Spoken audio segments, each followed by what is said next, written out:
Будут чеченцы и ингуши. Операция получает название «Чечевица». За несколько дней под видом учений на территорию Чечено-Ингушетии введена танковая армия. Операция облегчается тем, что мужское население находится в рядах Красной армии и партизанских отрядах.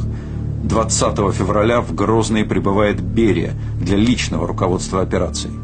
В 2 часа ночи 23 февраля 1944 года оцеплены все населенные пункты.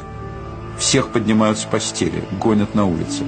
Людям объявляют, что они все изменники и выселяются в Казахстан и Киргизию. На сборы 20 минут. Многие солдаты из войсковых частей понимают настоящую суть происходящего. Как могут, успокаивают, помогают людям собирать вещи. Части НКВД зверствуют. Белорусская деревня Хатынь, сожженная вместе с жителями, навсегда стала символом нацистского зверства. В одном списке преступлений против человечности рядом с Хатынью должно стоять чеченское селение Хайбах.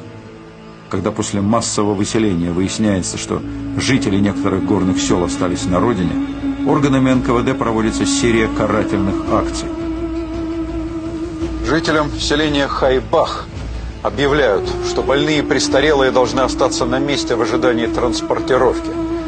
Женщины с детьми, беременные, больные и старики отделяют